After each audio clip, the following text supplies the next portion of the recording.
Welcome to Quilting on the Side, the podcast for quilters who are building a business while juggling real life.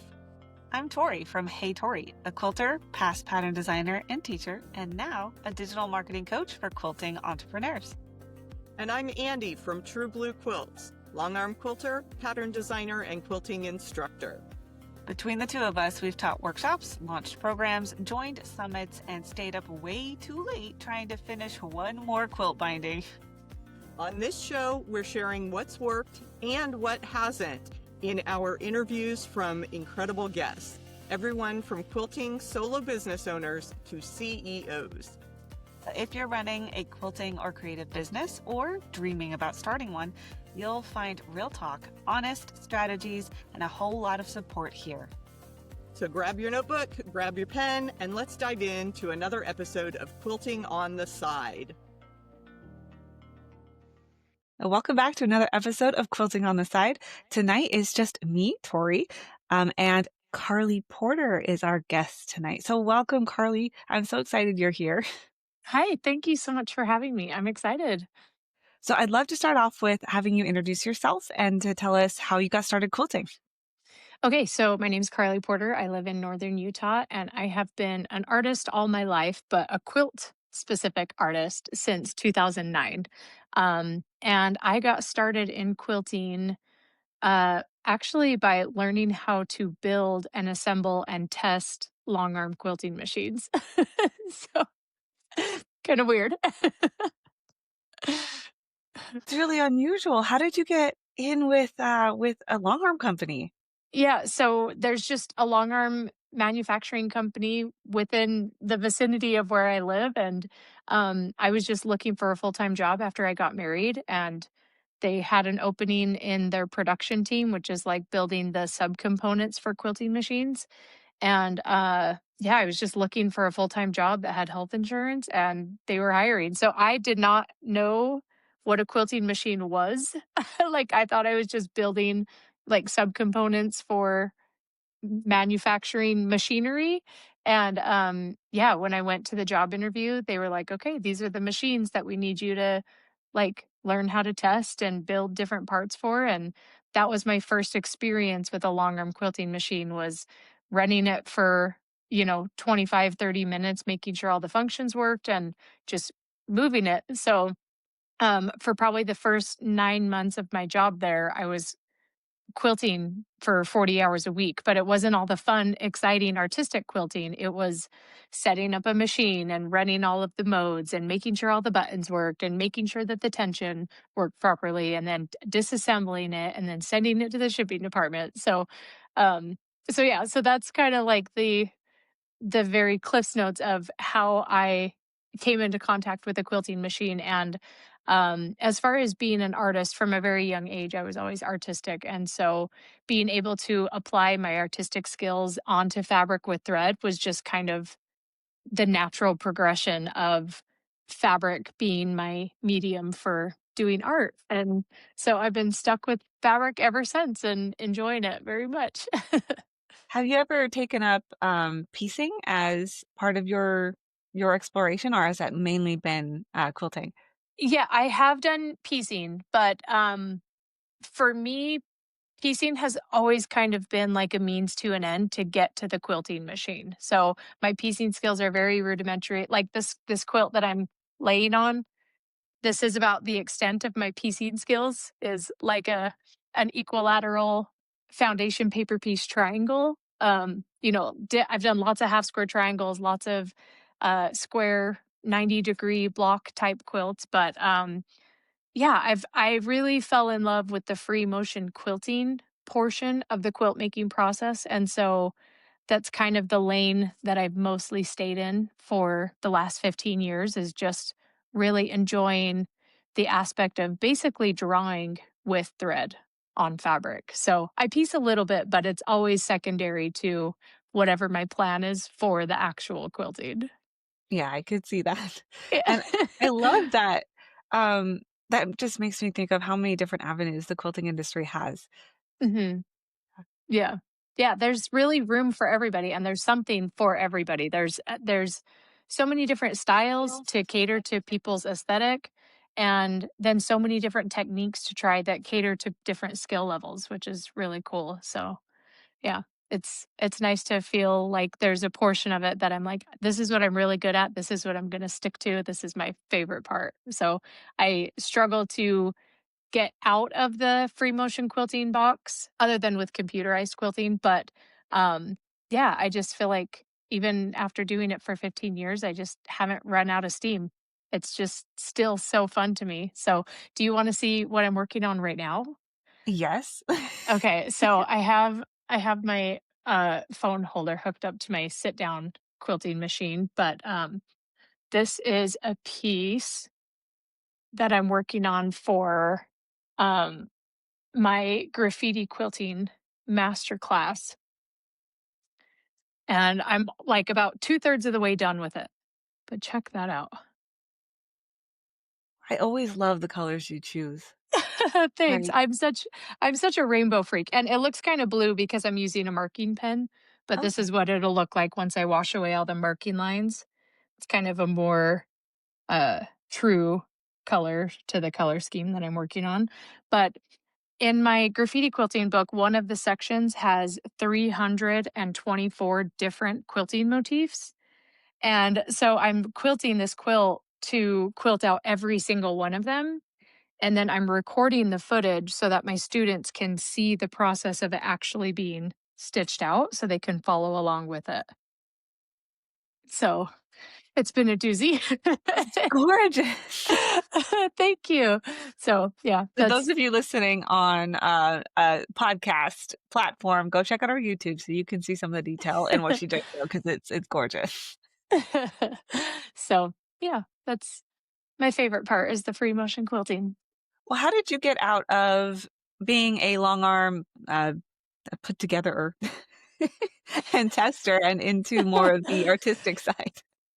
That's a great question. So I worked for the quilting machine company from 2009, and in 2013 was really when I was starting to um, really have kind of a mature and developed artistic style within quilting. And so I was just making all of these quilts primarily like I would go to work during the day and I wasn't able to do any creative quilting. It was all very mechanical, scientific, testing sort of stuff. But then I would come home at night and use this little old sit down loaner quilting machine that the company let me borrow. And that's where kind of the magic would happen. And so from 2009 to 2013, I was just making all of um, these artistic pieces that would now be known as graffiti quilting, but developing the style. And the more I started showing my quilts to people, the more they would say, like, first of all, they'd be like, wow, that's amazing, which is also really cool. But then they would say, well, how did you do that? What did you do? Like, what was your thought process? And um, so I thought, man, I really should like write down and kind of verbalize or put into vocabulary what it is that I'm doing when I approach a piece of fabric with quilting. And then in 2014, I published my first quilting book, which is now Graffiti Quilting. So, Graffiti Quilting, when I published it, it really kind of took off like wildfire. And so by the summer of 2015, I had a whole international teaching tour booked.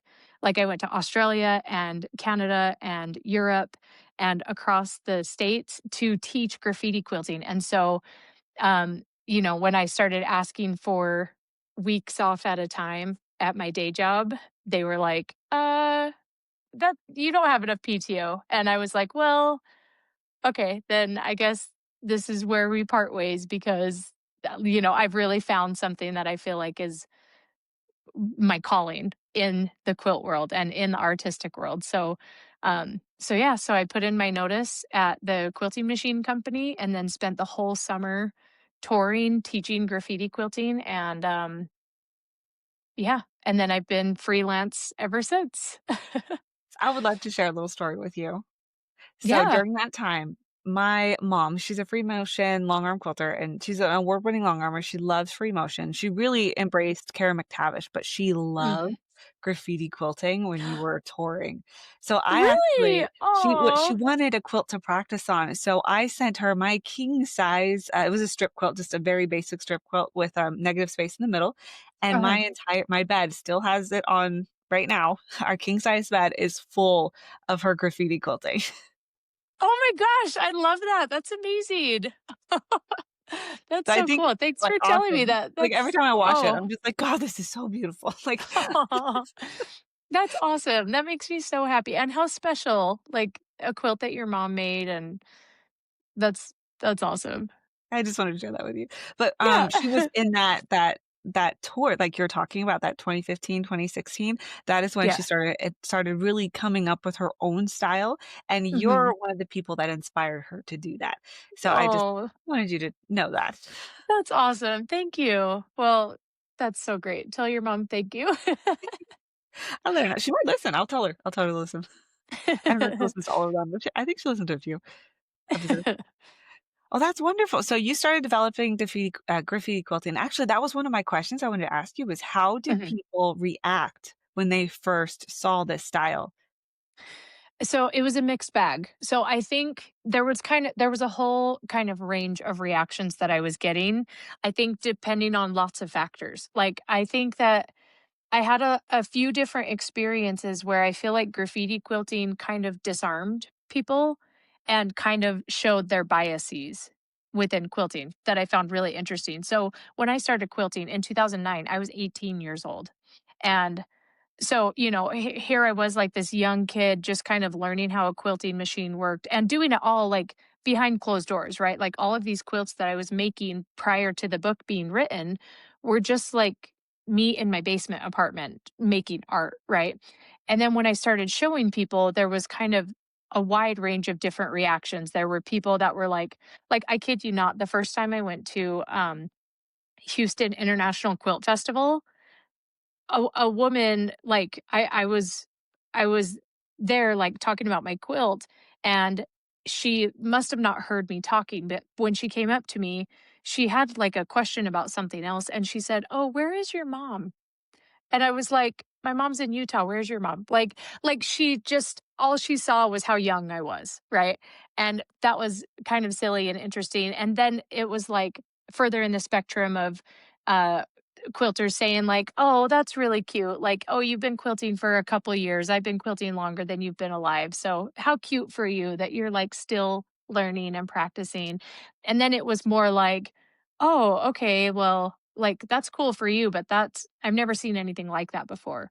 Um, and then there would be, like, comments about just how many rules I was breaking, like, how wrong graffiti quilting was because it was so far from non-traditional, um, and very like, it's an art form, it's not it didn't originate as a functional way to quilt a quilt, it just now applies to functional quilts, and then I even had a woman who saw one of my mini quilts, this one behind me, it's called Waste of Thread, because I took it to a quilt guild meeting and I held it up and I said, "Look what I made, it's so pretty, right?" And the woman in the front row said, "Oh my gosh, that is such a waste of thread." And I was like, "What do you mean?" And she's like, "You overstitched so much, you could have quilted a whole king size quilt with the amount of thread that you put on that little fat quarter." And it like took me back so much. Like it really caught me off guard and disarmed me.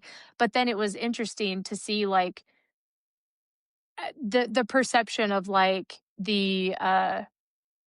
this woman was raised by a mother who had lived through the Great Depression, right? And so it's like this generation that is very much about like scarcity and not wasting a single thing and keeping track of every little scrap of fabric, right? Which is part of the quilting history is like patchwork. Part of that is recycling fabric and, not making waste of anything. So I get it. I get where she was coming from, but um so it's kind of interesting to see kind of the whole wide range of responses. But I do have to say that over that whole range, 95% has been very positive and encouraging and inquisitive, which is really cool because I think that graffiti quilting is not something that really existed in the quilting world before I came and did it. And so, not to sound like all JoJo Siwa or anything, but like I feel like I contributed something new and different to the quilt world. And so it was cool to feel like by and large, most people were embracing that and excited to see a new possibility that can be done with fabric and thread. And this was also an interesting timeline of this happening because so I feel like you could almost argue that anything that is machine quilted on a quilting machine could be considered modern quilting in the sense that quilting machines have only really been accessible to like the home quilter for maybe 15 years or so. Like when I worked at the quilting machine company, I really kind of saw the cusp of how these machines were starting to hit the market and not just be considered industrial manufacturing machines that were reserved for people who wanted to take out a business loan and do quilting for hire, right? Like in the late 2000s, it seemed like quilting machines were very regional. It was like, oh, one quilt guild may have one person who has a quilting machine and the rest of the people are like patchworkers and they all send their quilts to that person to get them quilted. Whereas now it's like it's so much more common and accessible for people to have a quilting machine without it being like a business expense or a business endeavor. Um, and so I, I feel like I was there at an interesting time to start showing people like what is possible with these machines and that they don't have to just be like a bread and butter edge to edge that's a means to an end to get the quilt quilted. The quilting is its own art form.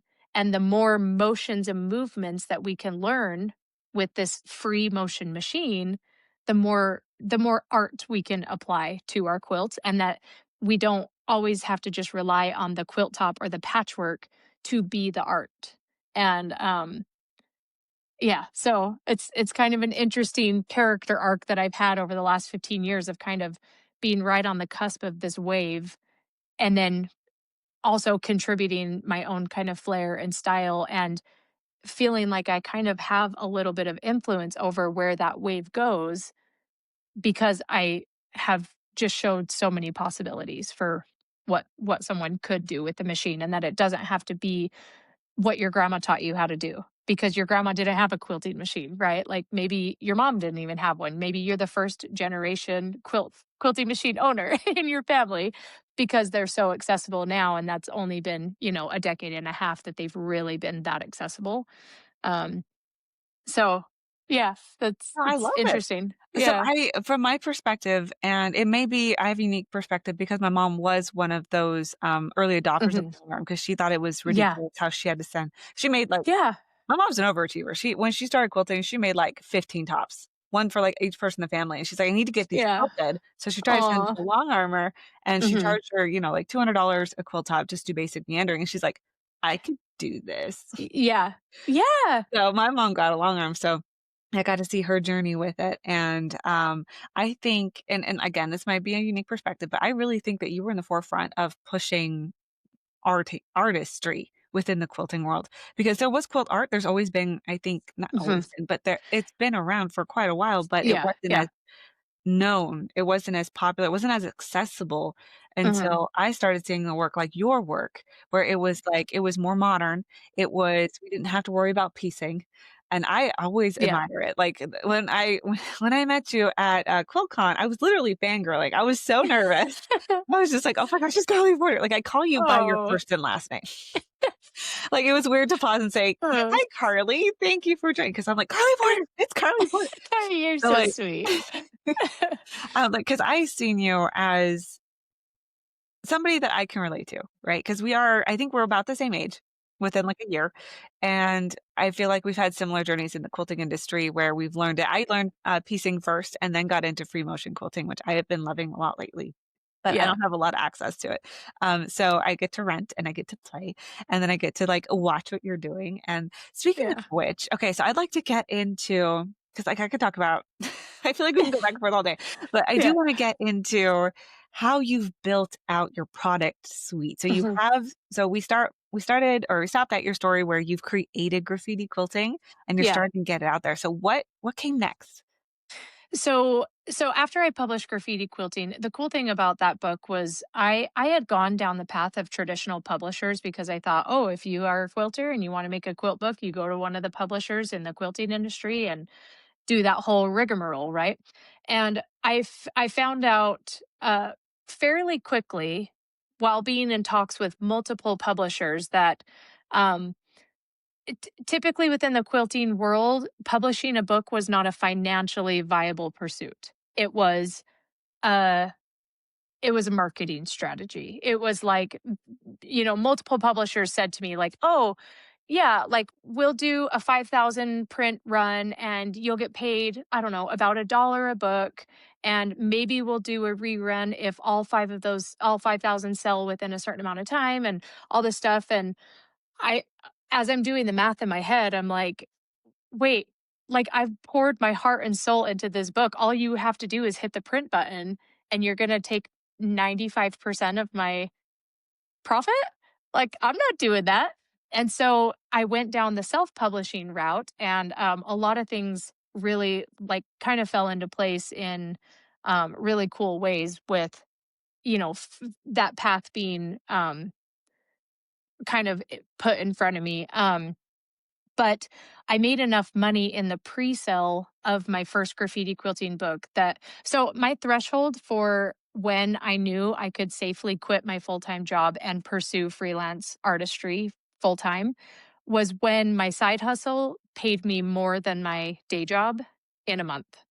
And so when I announced the publishing of my book and I put it on pre-sale, I made enough money in the pre-sale first month of the book to not only quit my job, but purchase my quilting machine with cash before before I like left. And it's not because I sold 5,000 copies. It was because I sold enough copies and I was actually making a profit with each copy sold. And so that's another big part of my story is kind of this like do it yourself kind of millennial hyper independent attitude that like really has propelled me to be able to be financially independent enough that I can really devote the time and energy to what it has taken to build something really robust and comprehensive. So I self-published my first book and it did really super well and I got paid super well for it because I wasn't giving it away to a publishing house that was going to happily take that money. Um, and then that led to just lots of teaching engagements. So I started teaching internationally and teaching stateside and teaching at a few shows. And then in 2017 I started teaching online. So that was the thing that was interesting was like the overexposure of people everywhere saying like come teach for me, come to my shop, come to my guild. And I was like I can't go everywhere, like I can't be everywhere at one time. And so teaching online was a really nice way to stay accessible to people all over the world, but have them be in cohorts based on timing instead of based on location. And yeah, so I started teaching online a lot. And then when COVID hit, we went fully online, but we already kind of had an infrastructure in place that just made it kind of easy to help people uh, eh, stay in a position where they could have access to good quilting education without, having to leave their home. Um, And so, yeah, that's kind of the last 10 years or so. And 2024, we just celebrated the 10-year anniversary of graffiti quilting.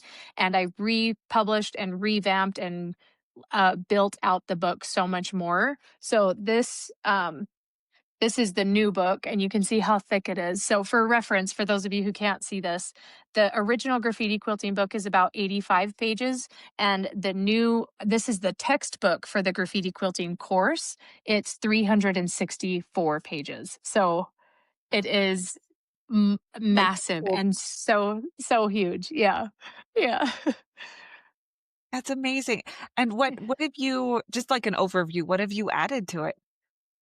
So so really a lot of it was like when I wrote the first book, that was like my first attempt at trying to vocalize what graffiti quilting is.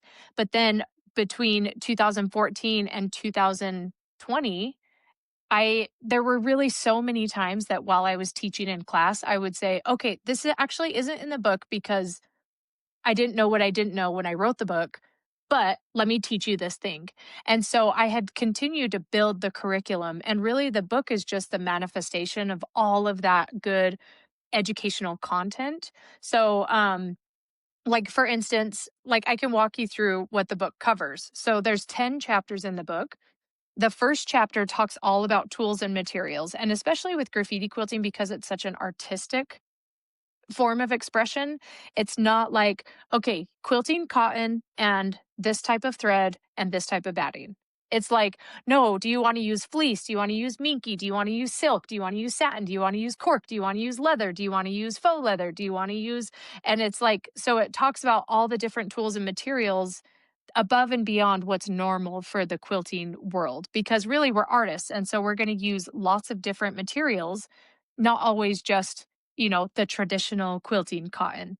I'm um imagining, like, leather bags now with graffiti quilting on it. yeah, yes, yeah, It's I just amazing. quilted a piece of satin yesterday and it like quilts up so beautifully. So there's so much room for experimentation that I think the quilting world is still like I'm still working on helping people take that permission to be like, "Oh yeah, there's more here than just the cookie cutter stuff that we see."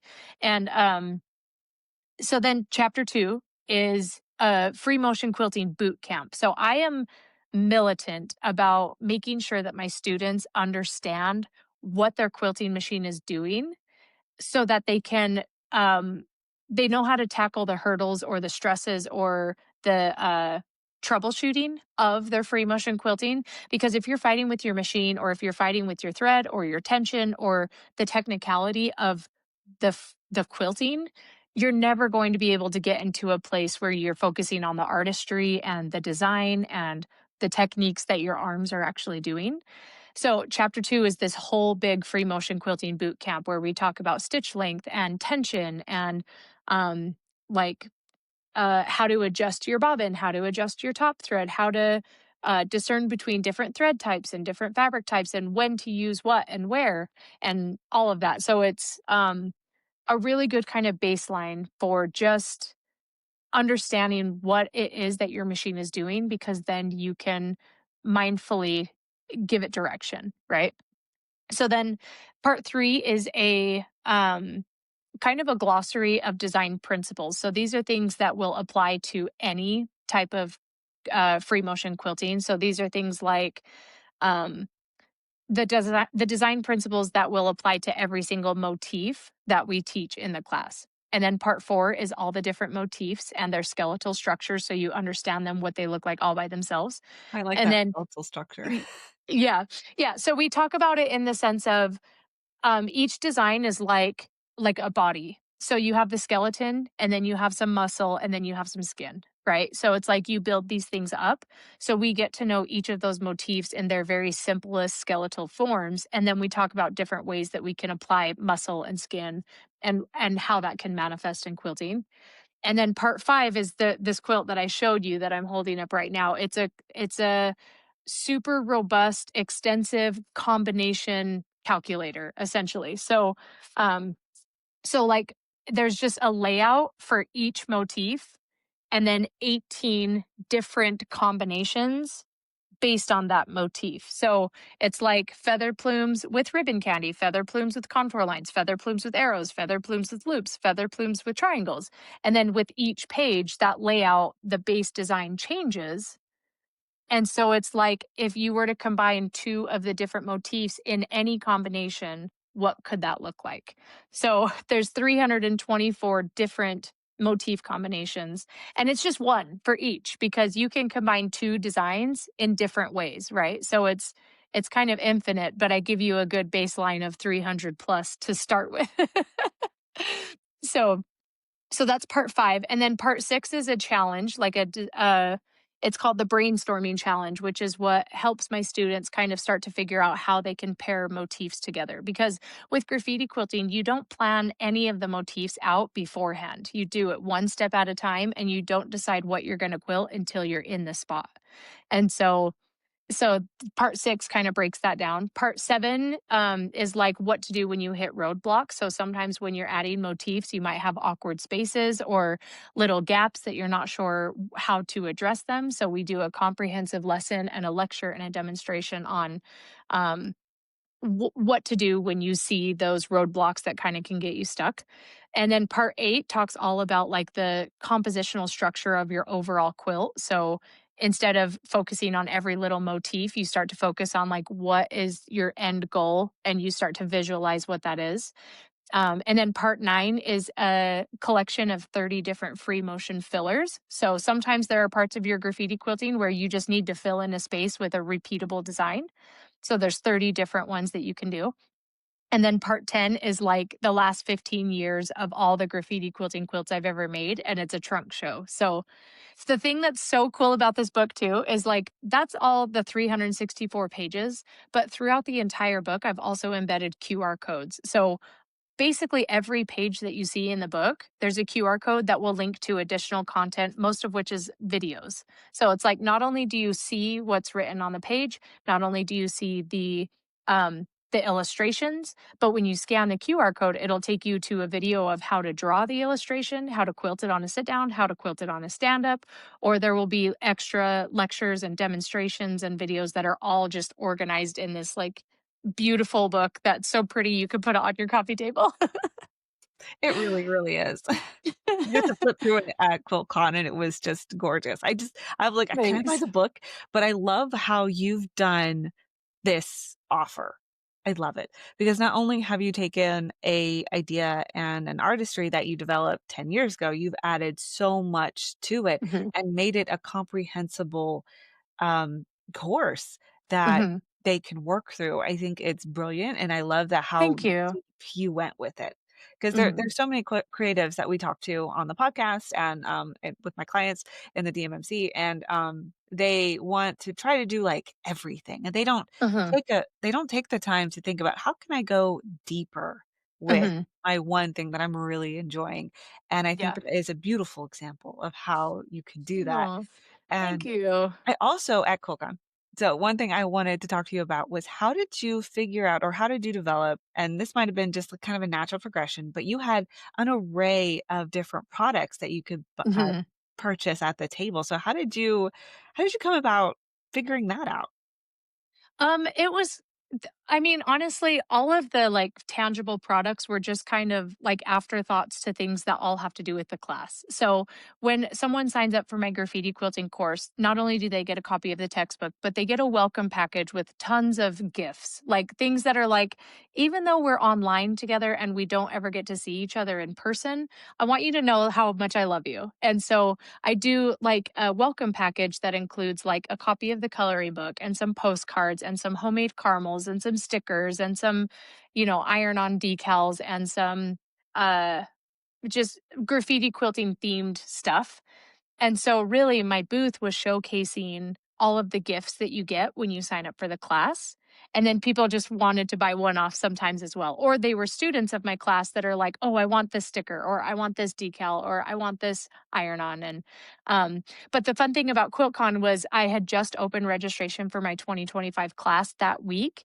And so when people would look at stuff in the booth, I would let them know, hey, if you sign up for my class, you can go on a shopping spree right now and pick out your whole welcome package and you get it all included in your registration for the class. So, yeah, so that was kind of the thought process with my booth was sure you can buy all of these fun little things by themselves, but this is all part of like an exchange that we're having to be closer friends. Like, I don't want to just sell you a sticker. I want to be your biggest free motion quilting cheerleader. And I want to teach you everything that I can. And I want to hang out after this. So, so yeah, so it was really fun to have a booth at QuiltCon for that because each item that I sold was also a conversation point to something deeper and something more connecting than just like, oh, I bought this decal at a quilt show. So, yeah, so that's how that all came about. I love that. I feel like that's a powerful lesson too for our listeners in the business space who are going to these shows and vending, Mhm, and that you can do exactly what you did and have an array of projects products that may lead to something more than just Mhm. what's sitting there on the shelf. Yeah. I think that is Yeah. so brilliant. Thank you. Thanks. I appreciate that. And, a lot of those things too were like, I got feedback from my previous students about things that they liked in the welcome package. And then I also had a lot of requests. Like, all of my machines have like custom drawn tattoos like that I just drew on all my machines with Sharpie, and people are like, I want a tattoo for my quilting machine. And so that's how the decals came about, because people are like, I want a decal for my machine that's graffiti quilting style. And so I printed a bunch. And then, I had done some hand drawn stuff with Sharpie on my clothes.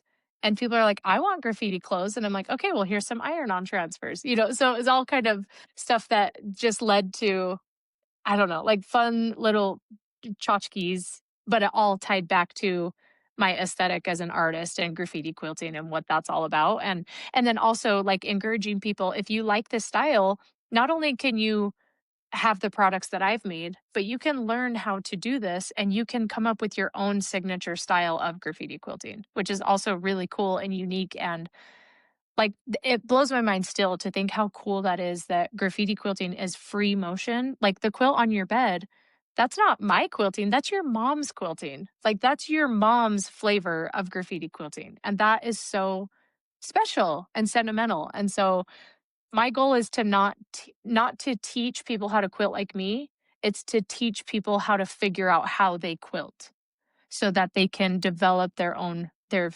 taste and their own feelings and their own style, and find out what they like and what they don't like. And I get to be the one to help them discern that, but it's all stuff that lives inside of them. Like, I'm not giving them that skill, I'm just helping them nourish that skill.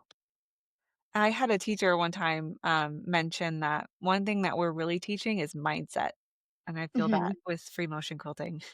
For sure, for sure. Yeah, I mean, a lot of my curriculum have I've put in side quests. So I call them design challenges in the book. So it's basically like, as we're working through the curriculum, there will be design challenges that will really like focus in on specific aspects of your quilting.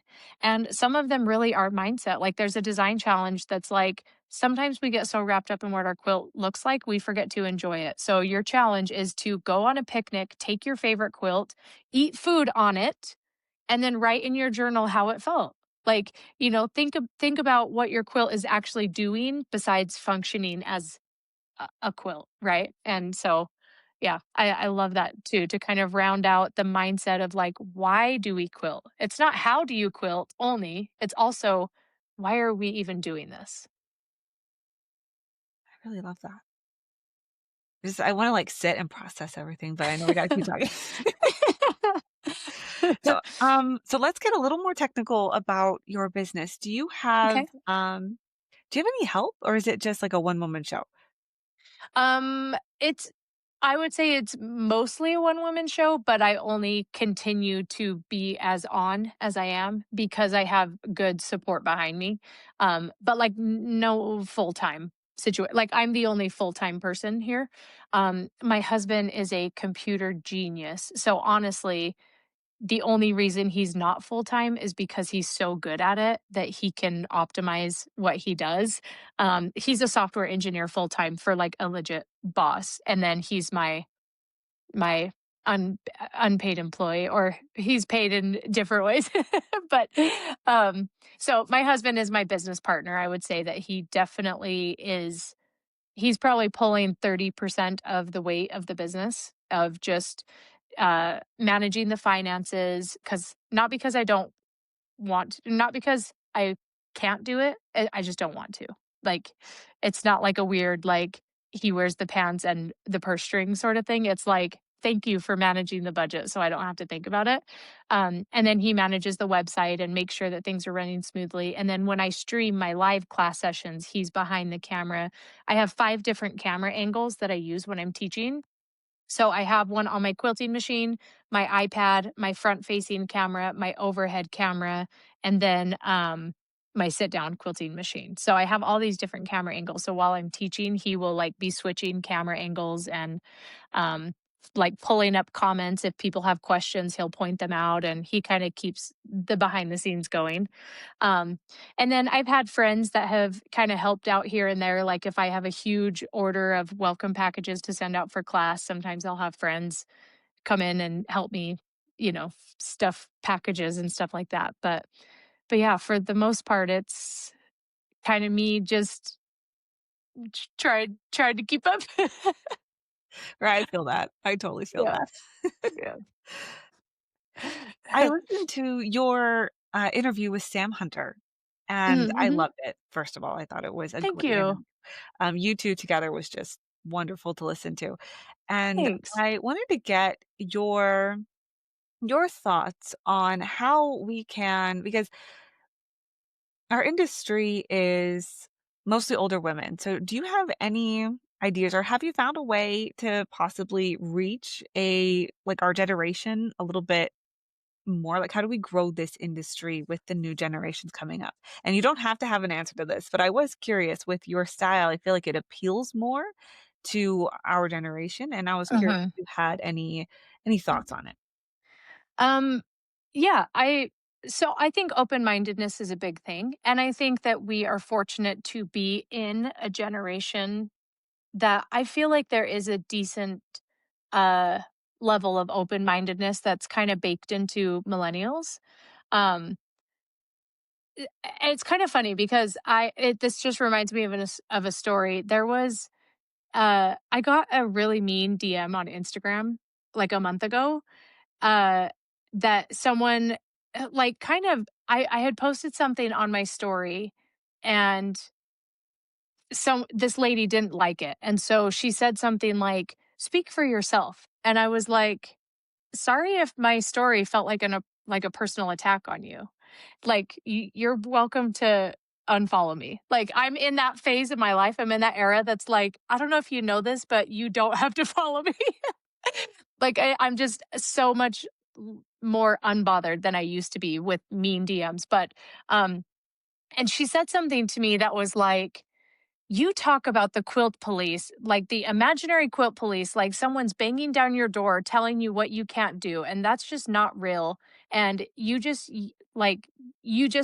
talk about imaginary quilt police because you like to fear monger or something like that. Basically, talking about how the quilt police are not real. And I was like, I thought to myself, I have had way less experiences with the quilt police in the last 5 years than I did the first 5 years of my career in the quilt world. So I was like, yeah, I walked so you could run. Like, you're welcome that there's no quilt police. It's because people like me had to keep on speaking up and like telling them what's what. Like the lady who said, oh, what a waste of thread. I had to be like, no, actually, this isn't a waste of thread. And I'm going to keep doing it. And I'm going to keep doing it and showing it to you and making your eye twitch until you realize that it's not a waste of thread, you know? And so it was interesting to think about like how far our industry, I think, has really come in open-mindedness. And that's a great thing. But I also am going to like take a little bit of credit in the fact that it was people like me who continued to show up, even though some of these more seasoned quilters were straight up quilt police. Like, let's call it what it is. And uh, so I wanted to call out that like I feel like in the last now being able to look at the industry with 15 years of experience, we've come a long way and I'm so proud of that and I love that. And I feel like when I was 18, 19, 20 years old, I knew two other quilters who were in their early 20s. Like that was it. And now I feel like we go to QuiltCon and we see women our age. We see women a little older than us bringing their teenage daughters. We see women a little older than them who bring their granddaughters. And um, so, yeah, I think I don't know that it's anything necessarily specific that we have to do to get our generation into it. I think we need to just keep doing what we're doing because that traction builds over time. So I think things like that really help in just saying like, I'm going to stay open-minded and anyone who wants to sit with me can sit with me. I'm going to make space for that and I'm not going to try to yuck people's yum. I'm going to like what I do, but also at the same time, I'm going to give people the decency and respect to say that they can have their own opinion as well. And I think that's becoming more and more common naturally. Like, I think the way our world is, and, like, each generation is a different breed. Like, these Gen Z kids, they're different. They're different, but it's not bad. And so, what I don't want is, as a millennial, to look at Gen Z or Gen Alpha and be like, "Ugh, I've been quilting longer than you've been alive." Like, I don't want to ever treat anyone, but especially people who are less experienced than me, the way I was treated sometimes by people who were more experienced than me. So, yeah, I guess that's a soapbox without, like, really having a definitive answer to your question. No, that's fine. I gave you the box. I'm like, here you go, Karlee, because I Yeah, think it's an I think important just part. yeah, it Yeah. it is for sure, because it's like we want people to enjoy it, because it's like what we were talking about, where it's like having a quilt on your bed that your mom made you. That's such a special thing. And as quilters, we get to have so many wonderful interactions with other makers, and then people who are not makers, but they know enough to respect and value and treasure what we do. And that is a real luxurious commodity to be able to get that. And so, um, and then there's also the preservation aspect. Like, we are preserving an art form and continuing to build upon it. Like, that's what graffiti quilting is. It's an homage to traditional free motion quilting in a new, innovative, modern way. But, like, throughout my book, I'm not trying to say that I invented the feather. I'm not trying to say that I invented loops and ribbon candy. But what I can do is say, this is so beautiful. Here's how we've seen it traditionally.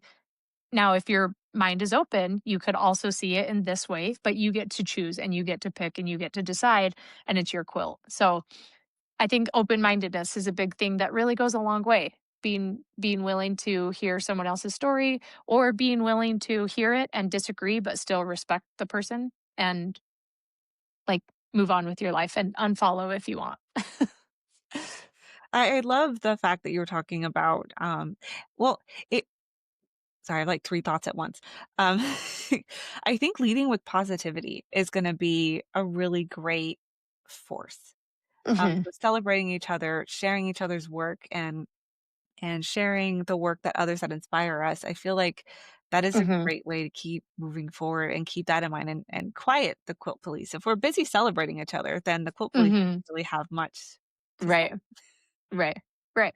Yeah, and I think even too, like, one thing I've also kind of learned is, like, the everyone has their opinion, and we get to have that, and that's okay too. So it's like, what I used to see as quilt police being like, you can do this, you can't do this, now I'm like, oh wait, what you meant to say was, you can do it this way or you can do it this way. And so, like, kind of getting that discernment to be like, it's interesting because it's almost like swapping, where they would be like, "Oh, that's so cute for you, like, cute little girl trying your best," you know? And now I'm that way, that's like, "That's cute if you feel like you want to just," like, you've probably seen this on my social media, so I feel like I'm gonna just call myself out.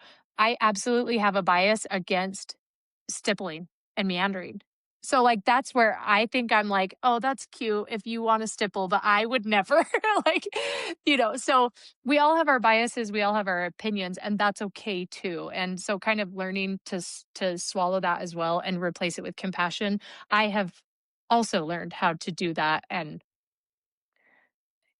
both sides of that, both the experience of both sides makes sense. And, maybe the quilt police that I have encountered in the past, especially because I tell the stories, I'm like, you don't get to hide behind, like, if you're gonna do something embarrassing, expect to be embarrassed. But, like, maybe they've learned something. I know that I have had times where I've learned that. Like, I have posted about, like, I posted a meme that was like, "Friends don't let friends just stipple their quilt." And there were people that were like, "I love stippling." And I'm like, "That's cool." Like, I don't. And that's a difference of opinion, and that's fine, you know?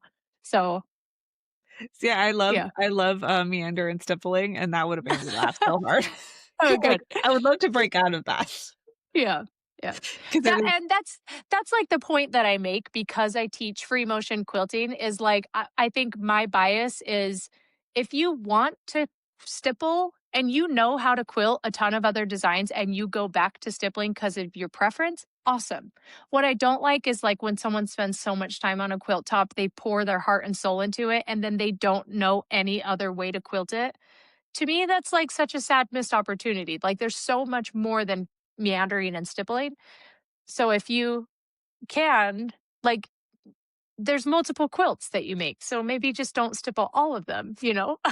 But again, that's my own bias. That's my own preference and No, I I get to love have that. it. And if people stipple everything, that's their quilt. And so who am I to swoop and poop and, you know, like Well, I feel like that's you not my job. approach it in a way where it's like, "Let's get you learning something else, and let's try something else." Like, the way that you've described approaching everything so far is in a very much of experimental, "Let's Hmm. create, let's play and Yeah. explore," and that's Yeah. how I'm kinda taking that.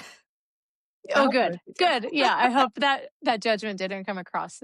No, no, no. I hope it didn't seem like I was piling on after you were like, I do love stipple. And I'm like, okay, let's keep talking. Well, specifically meander, stippling sometimes exhausts me. Oh, that's Mm. kind of a question I would like to ask is how do you 'cause you quilt so intricately, so how do you stay strong enough to to do that? Do you You have, mean like like physically? yeah, So I talk about this a lot in class, the importance of making sure that you're quilting ergonomically.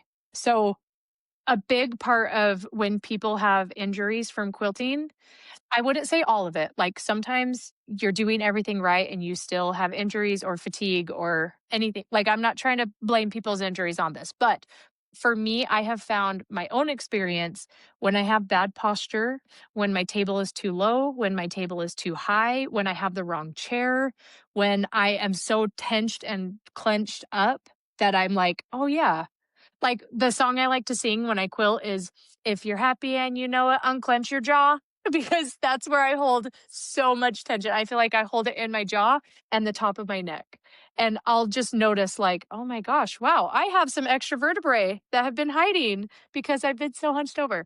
Um, so that's I think that's a big one, and then also just being careful with fatigue. Like, just because I could quilt day in and day out doesn't mean that I should. So being able to take time to stretch or to rest or to do other activities, like there are other physical activities you can do to build muscle that you do use with quilting, like core strength. So like I like to go one wheeling, which sometimes people that's like it's like a motorized skateboard, but it has just one wheel in the middle of your feet.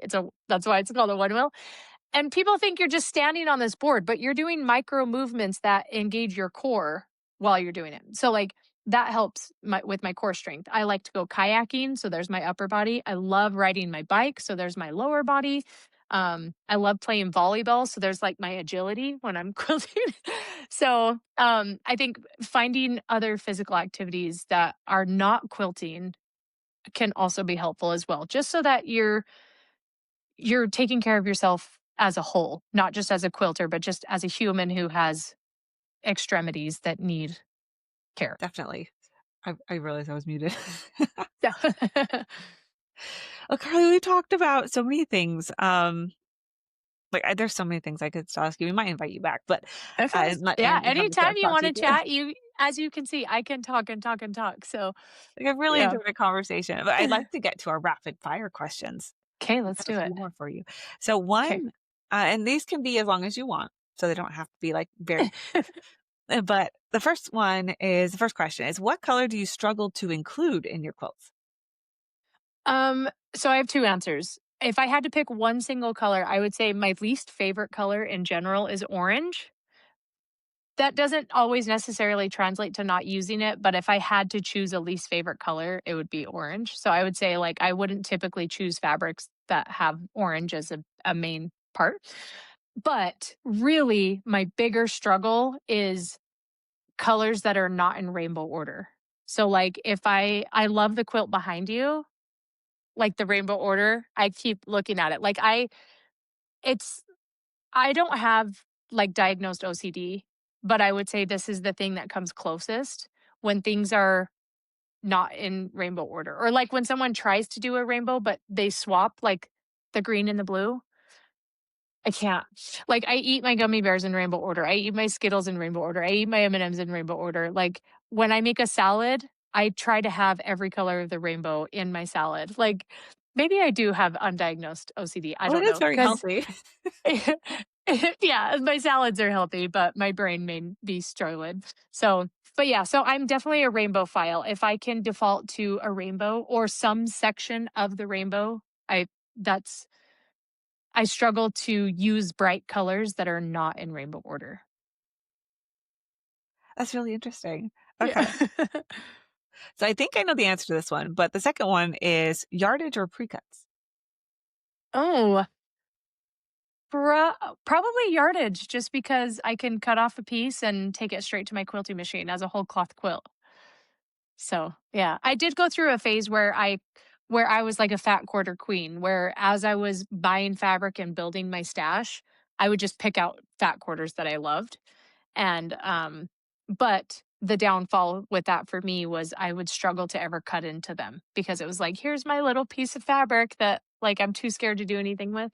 Um so, but yeah, I'd say yardage of solid fabric is kind of where I live, whether it's Kona cotton solid or leather or cork or non-traditional yardage. Like getting a bolt of silk fabric is like so fun, and just quilting on silk. So, yeah, I'd say yardage. Is that what you were gonna say? Is that what your I hunch was was? thinking yardage. Oh, okay, okay. With cork, do you put cork on your long arm? Oh, yeah. Oh my gosh, it's so fun. Yeah, That's fascinating. yeah, Okay. do it tonight. Do it right now. Oh, I have to rent mine, so I have to, like, book 2 weeks in advance, so I could do it. You get Next question is, what is your favorite notion? Does an iPad count? Can my iPad? Or is that like a machine? No, I would count it because you use it for computerized designs too, right? Like, Yeah, yeah, yeah. I'd say my favorite Notion is my iPad and my laptop. Yeah. honestly, the same. But my artistic side is now, or my creative side, I should say, is words. It's marketing. Yeah. Yes, it's Yes. translated differently than it used to, so it's been interesting. Who is inspiring you right now? And they don't have to be in the quilting world. Oh, can I name a few people? Yeah, Okay, so there's a graffiti artist named Jeff Soto. I love him. A hand lettering artist. Her name's Jessica Hish. I love her.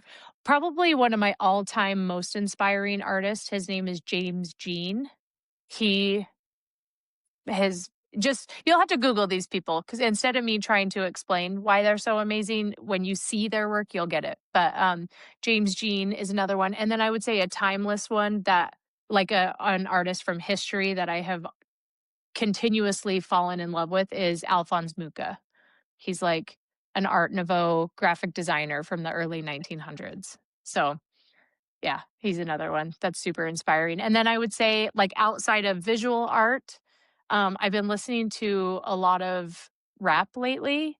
And there's two, like, music is another thing. Like, it's a whole side thing that's separate from my quilting identity. But I love listening to music and I love writing music and playing music. So, Queen Herbie, she's a rapper. I'm obsessed with her right now. NF is another rapper who I really love. I feel like I connect with his lyrics a lot.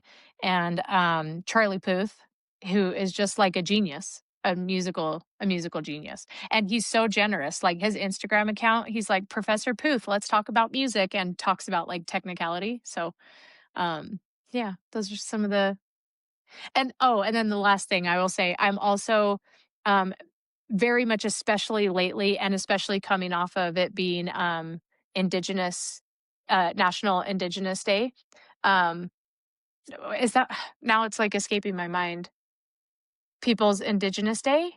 Is that what it's like the official name of the holiday? I think so. Now, now I'm paranoid that I'm getting it wrong because I don't want to get it I think wrong. it's But I just see it as indigenous people. Indigenous Peoples Day. Yeah. Yes. Indigenous Peoples Day. Yes. Okay. I was getting paranoid because I want so deeply to make sure that I'm being respectful. But like I have a lot of respect for Native American culture, like rug weaving. There's a Navajo artist. She's a weaver and a designer. Her name's Naomi Glass. She's amazing. And then also just Native American bead loom art, like making bracelets out of seed beads on a loom. Um, is also I have found a lot of inspiration and just meditation, and it's kind of something that slows me down and is completely separate from being a quiltpreneur. It's just like making these bracelets, following the pattern, and then giving these bracelets as gifts to people who I love. Um, and yeah, so Native American culture inspires me a lot, especially um, the Navajo tribe. So yeah. I'm over here like, I need to make more time to look at all of this. I'm gonna be Googling a lot tonight. I recognize a few names that you shared, but I wanna see what they are. And I'm like, "Ooh, Yeah. interesting." So I'll Yeah. find them and I'll link them below the podcast. Everybody else can go see too. Awesome. What is the most rewarding part of your business? Um, I would say when I talk business, quilty business specifically, I would say there's like this Venn diagram, right? I like to call it the Bruce Wayne and the Batman. So, identifying in your business what's your Bruce Wayne and what's your Batman. So, what I mean by that is Batman is amazing. He fights crime, he runs around the city, he drives a fast car, he has all these cool outfits and all these cool gadgets. He's only cool because Bruce Wayne is bankrolling him, because Bruce Wayne is a billionaire, right? At least a millionaire, but I feel like he's a billionaire. So, in your business, for me, the Batman is like, um, side quests, like making quilts that are for people or making quilts that are just purely for joy. It's me fighting crime, like me fighting quilt police, right? Like just pushing limits and pushing boundaries and learning more about myself creatively. That's my Batman. And my Bruce Wayne is like, what are the things that allow me to be financially stable so that if I want to spend 6 hours one day being Batman, my bills are going to get paid. And so for me, the Bruce Waynes, my two main things would be computerized quilting designs and teaching free motion quilting. Those are the two things that are like my bread and butter income streams. And so my happy place is like this Venn diagram of your Batman and your Bruce Wayne. What are the things you love to do and the things that make you money? And if you can live in the middle of that Venn diagram, that's where fulfillment as a business owner comes from. So yeah, I would say teaching people, creating new computerized quilting designs that really push the limits of technology and really get out of the box and are innovative and are designs that no one has seen or done before. Um, and then, pushing myself as well and making sure that my own creative capacities are also developing when I go out and fight crime as Batman. I love that. Batman Yeah. and Bruce Wayne and the Yeah. Venn diagram, what's in the middle? And it got me thinking, what's mine? Like, Yeah, I think it's such a valuable identification for every creative business owner. Identifying those things, because you can't have just one or the other. If you're Batman only, your money's going to dry up and then you're going to feel either burnt out or resentful or stressed out or anxious. But if you're doing all Bruce Wayne, you're going to be bored in a conference room all day and you're not going to have any dopamine or adrenaline or anything that gets you out of bed to be excited about what it is that you're doing. So it's really important to have those things and to try to maintain balance between them, because it's easy to follow Bruce Wayne around the mansion and be like, okay, what's my next money thing? Where's my more money thing? Right. But if you can identify ways that you can say, okay, what's a more steady income stream so that I can take a break, take a nap, and then put on my cape and go have some fun. it's funny. The reason I was laughing because I think the thing that gets me out of bed lately is I love to learn. Like that is I love Yeah. to learn new things.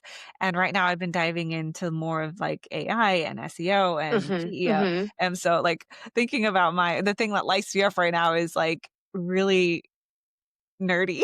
It's like I want to go It's learn. great. No, that's great. It's so great because it's like the thing that brings a smile to your face, that's all that matters, and your own barometer is the only thing that matters. So only you can identify your own Bruce Waynes and Batmans, because 'cause I you're the only one that actually knows that Bruce Wayne and Batman are the same person, yeah, right? yeah. Only you know both of those people. So, Yeah. That's not quite where I thought you were going with that. So that was an interesting that's really cool to think about. I'm gonna be Googling and doing a Venn diagram tonight. That's what I'm gonna be doing. Good, good. So last question for you, and, Okay. um, this is whatever counts for you, so whatever quilt counts as well, you'll get it. So how many quilts are in the room with you right now? Oh my gosh. Okay, let's see. 1, 2, 3, 4, 5, 6, 7, 8, 9, 10, 11, 12, 13, 14, 15, 16, 17, 18, 19, 20, 21, 22, 23, 24, 25, 26, 27, 28, 29, 30, 31, 32, 33, 34. 34. My favorite is that you can count them all like that. Well, I have some on the wall, I have some in a frame, and then I have, like, back there is a fireplace, and above the fireplace is a shelf, and that's where I store my quilts, and so I'm just, like, kind of looking at my stack of quilts, so, yeah. It's so wonderful. Karlee, thank you so much for being here, and I'd love Yeah. for you to share where, people can find you. Yes, so if you wanna see my day-to-day well, week-to-week happenings on social media, I don't post every single day, but Instagram is a great place to just connect quickly when I am online. And then you can find everything about me at karleeporter.com. That's Karlee Porter.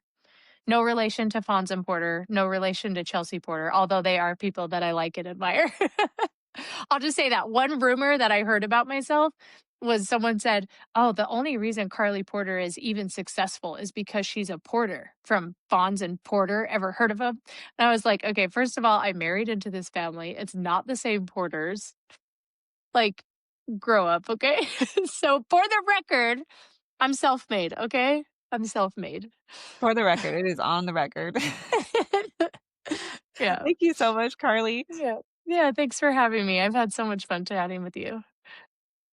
That was a wonderful conversation with Karlee Porter, Tori. Gosh, I'm just, overflowing with ideas and inspiration after listening to her. What was your biggest takeaway? Oh my gosh, she was so much fun to talk to. I wish you could have made it, but I know that we had we had a scheduling thing there, but that's totally fine. I invited her to come back, so maybe we can get her back on again. But okay, so what did I walk away with? My biggest takeaway from Karlee Porter. There was so many. She was so much fun to talk to. She's a wealth of inspiration. One thing I want to point out for our audience, I think, as my biggest takeaway is how she went deep with one thing. And you hear a lot about niching.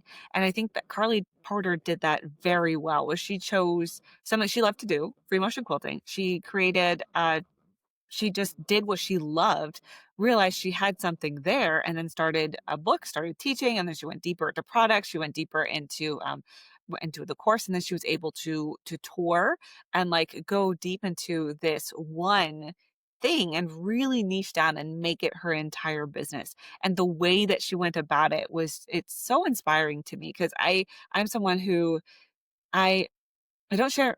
I know we have a podcast, but sharing my opinion, sharing what I love online for the world to see is so intimidating to me. So when I see other people doing it, I feel so inspired and I Mhm. feel so like I can do this too. And then I step out just a little bit more and a little bit more to the point where we even had that one episode where I was like yelling in the microphone about pricing. And I'm like, this is something that's really important and I need to keep talking about it. But Karlee Porter, I think, does that so wonderfully. And she's so inspiring for me. And like I mentioned in the episode, I was kind of fangirling the entire time. I'm just like, oh my gosh, I'm sitting here with Karlee Porter. This is so cool. Yep. But Andy, I know you listened to it. So what were your biggest takeaways? Yeah, same thing. Just so many ideas. Like you said, her attitude about just being comfortable owning her talent that, I do graffiti and quilting and, it shocked some of the more experienced quilters when I first showed up. That whole idea of quilt police. Yeah, they're out there. Who cares? Let them do it. I'm here doing my thing and we're all good. So I think that attitude was really refreshing. And hearing how she worked on long arms and then started using long arms before she ever pieced a quilt. I just thought that was kind of amusing and always interesting, finding people's pathways into this. And then the thing that I hope all of our listeners take away is her description of the Batman and the Bruce Wayne in our business, Yes. because we all need both identities, and it's okay. We do have to put on both roles at times. So that was really helpful to me. That's a wrap on today's conversation. We hope it gave you something real to take back to your business. And if you liked this episode, please hit subscribe and leave us a review. It helps more quilters find the show and feel a little less alone on their entrepreneurial journey. And if you want more support, from behind the scenes content to live chats, you'll find more in our Quilting on the Side community on Patreon. And as always, don't forget to do A little quilting on the side.